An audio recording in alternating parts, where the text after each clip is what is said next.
варзиш, тарбияи ҷисмонӣ ва ба тарзи ҳаёти солим ҷалб шудани сокинон дар меҳвари сиёсати иҷтимоии давлату ҳукумати ҷумҳурии тоҷикистон қарор дошта, бо ташаббусҳои наҷиби пешвои муаззами миллат муҳтарам эмомалӣ раҳмон давоми солҳои соҳиби истиқлолии кишвар шумораи толору майдончаҳои варзишӣ рӯз аз рӯз афзун гардида истодааст. илова бар ин ҳама бунёду созандагиҳо дар паёми соли сипарӣ гардида аз ҷониби пешвои муаззами миллат муҳтарам эмомалӣ раҳмон ҳукумати мамлакат роҳбарони вилоятҳо ва шаҳру ноҳияҳо вазифадор карда шуданд, ки дар давоми 10 соли оянда дар ҳар як деҳа ва маҳаллаҳои аҳолинишин, ки аз 100 хоҷагӣ зиёд доранд, як муассисаи томактабӣ, як толор ва як майдончаи варзишӣ бунёд карда ба оммавӣ шудани варзиш ва солимгардонии аҳолӣ мусоидат намоянд. зимнан дар шаҳру навоҳии минтақаи Кӯлоб баҳри бунёду азнавсозии толору майдончаҳои варзишӣ дар як қатор деҳоти минтақа идома дошта то ҷашни 30-солагии истиқлолияти давлатӣ беш аз 200 иншооти таъйиноташон гуногуни варзишӣ мавриди баҳрабардорӣ қарор дода мешаванд. дар деҳаи калоти ҷамъияти деҳоти даҳанаи шаҳри Кӯлоб, ки беш аз 1500 аҳолӣ иқомат мекунанд, чанд рӯз қабл як майдончаи варзишӣ, ки сокинон ҳанӯз 20 сол муқаддам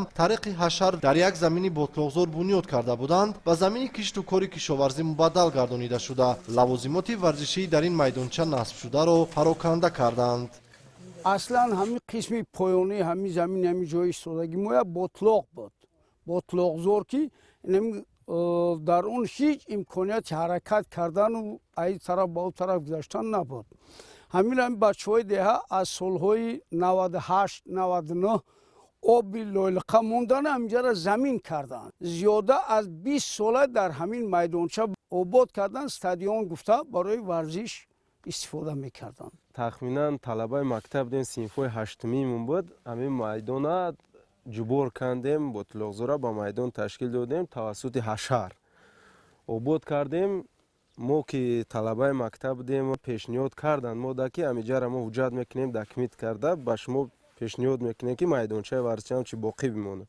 ҳолати мазкур баъди муроҷиати сокинони деҳа ҷиҳати ҳуҷҷатгузорӣ ва обод кардани ин майдонча ба вуқӯъ пайваст ва аз идораи заминсозӣ ба онҳо иттилоъ доданд, ки рӯзҳои наздик замини майдончаи варзишӣ пурра шудгор карда шуда майдонча аз байн бурда мешавад. дастаҷамона гуфтанд обод мекунем. гуфтем пешаи обод кардан мо ҳатман бояд ҳуҷҷат кунем. вақте ки ҳуҷҷаткунӣ рафтем ба мақомоти шаҳр, ҳокимияти шаҳри Кӯлоб арза пешниҳод кардем. гуфтанд ки аллакай ва хоҷагии деҳқонӣ мубаддал гаштагӣ аз соли 2014. не ки ягон кас дар ин бора гап намезад, барое ки то ин вақт санглох буда. ана вақте ки обод шуд аллакай соҳиб ёфт. нав ина дар соли 2021 муайян карданд ки ҷа замини мо ҷа замини барои аз хоҷагӣ. сокинони деҳаи мазкур иброз медоранд, ки зарурати афзун намудани заминҳои корами обиро ҷиҳати баланд бардоштани сатҳи некуаҳволӣ ва таъмини амнияти узуқавриро дар мамлакат дарк мекунанд, вале иброз медоранд, ки қисмати зиёди майдончаҳои варзишӣ дар тамоми деҳаҳо маҳз дар заминҳои обӣ бунёд гардиданд, то алафзори он дар фасли гармиҳо нигоҳ дошта шавад. аз ҷониби дигар маҳз дар чунин заминҳои обӣ дар ду деҳаи атроф майдончаҳои варзишӣ мавҷуд буда, сокинон бе ягон мушкилӣ ба варзиш ва тарбияи ҷисмонӣ то ҳанӯз машғул мебошанд. ҳамин замине ки шумо мебинед болотар аз ҳамин замин варзишгоҳ мавҷуд аст. аз ҳамин заминам поёнтар ки ҳамин замине ки мегӯянд ки замини мақсад кишоварзӣ аст ё ки обӣ аст, дар поёнашам не ҳамин хел варзишгоҳ вуҷуд дорад. фақат дар ҳамин мобайн ҳамин қишлоқе ки мисол тамоми ободиро дорад, фақат аз як замин варзишгоҳ танқисӣ мекашад.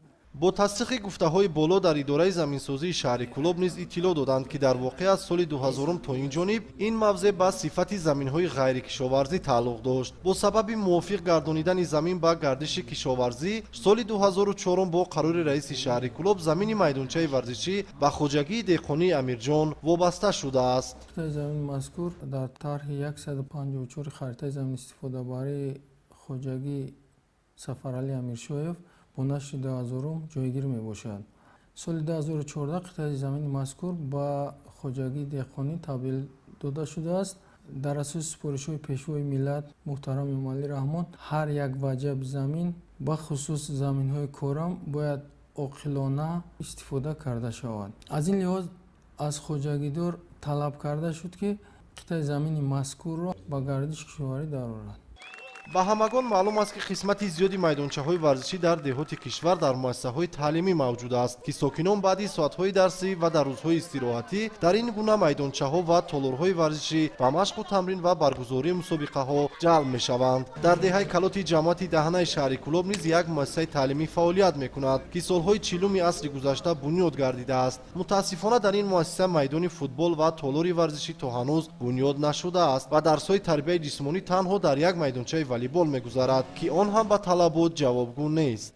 муассисаи таҳсилоти миёнаи умр рақами 32 воқеъ дар ҷамоати деҳои даҳанаи шаҳри Кӯлоб соли 1949 сохта шудааст.